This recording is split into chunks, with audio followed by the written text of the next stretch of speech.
So Quadrivium, if we were in college about 700 years ago, we would study the Quadrivium, which is astronomy, geometry, arithmetic, and music.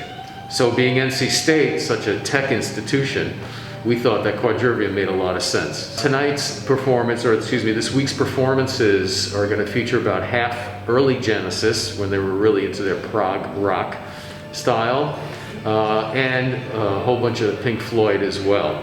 We have one song in between by a British singer named Kate Bush. And Kate is the only person that actually has a connection to both bands. So we thought as a transition we would do just a nice quiet, it's more like a British folk song, but it's a transition between the prog rock of Genesis and the psychedelic rock of Pink Floyd.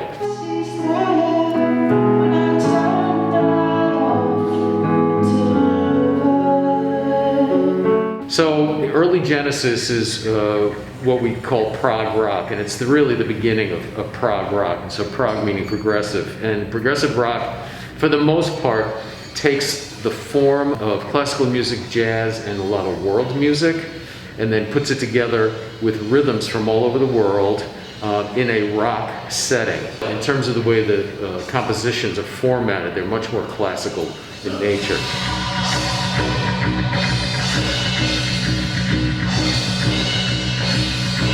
And then Pink Floyd, I tend to call it psychedelic rock. They used a lot of effects, a lot of studio effects that they're very difficult to replicate live. So we have a 5-piece band, and so we have had to try to replicate these songs using computers, and as people who come will see, we have I haven't counted, I bet we have 60 to 80 pedals on the floor. I personally am drawn more to the Genesis than the Pink Floyd. For the most of my life I've been a jazz drummer, and there's a lot of improvisation in jazz, so which means I'd be playing a lot more notes. And so I'm more attracted to Genesis. But one of the things, though, that I really appreciate about Pink Floyd is their use of melody. Not only when they're singing, but the way the guitar solos and keyboard solos are crafted. For me, the mission statement is really twofold. One is that I hope we're introducing students to some music they're not that familiar with. But I think the second thing is to know that we are here.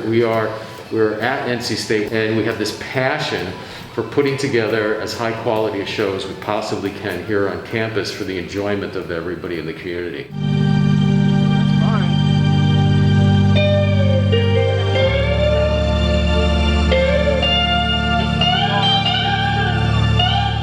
Do you have a favorite part of All for All? Like a favorite section or a song to play? I really like Shine On You Crazy Diamond, the opening section of that. It features a keyboard. It's very atmospheric. It's just the keyboard. There are two different timbres. You got the massive thick chords on one end, and then you got this kind of flute-like sound that plays above it. So you imagine like a smoky smoke coming out, and then you just have this like musical line just rising above that. And then when that's finished, the guitarist comes in while I'm still holding the chord. You can hear it out there.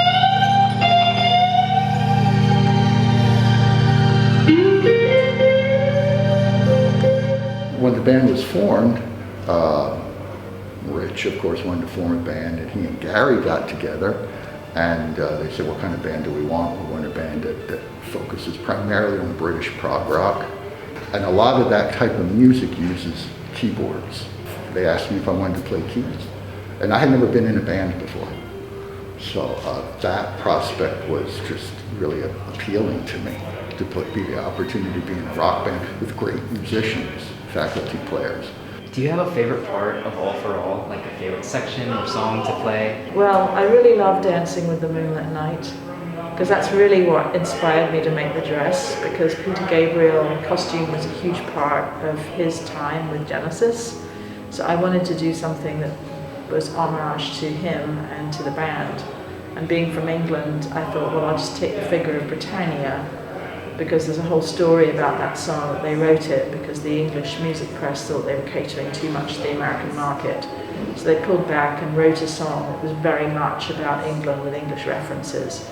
So I took the Union Jack specifically the tail fin of the British Airways jumbo jets. And I thought, well, maybe I'll just put that into fabric, and so I designed it and made this. I'm in another band, a local band, duo, and Dr. Beckman, who's director of the Arts Entrepreneurship Program, his class took on our band as a class project. They had another vocalist, but he went deaf or something, which is not a good omen. So they asked this, he said, by any chance, because you're faculty and you can sing, we're putting together this faculty rock band, would you be interested? And of course I said yes, because I love to perform. So that was it. What times can students catch All for All? It's 8 o'clock on Thursday, August 26th, and again, 8 o'clock on Saturday, August 28th.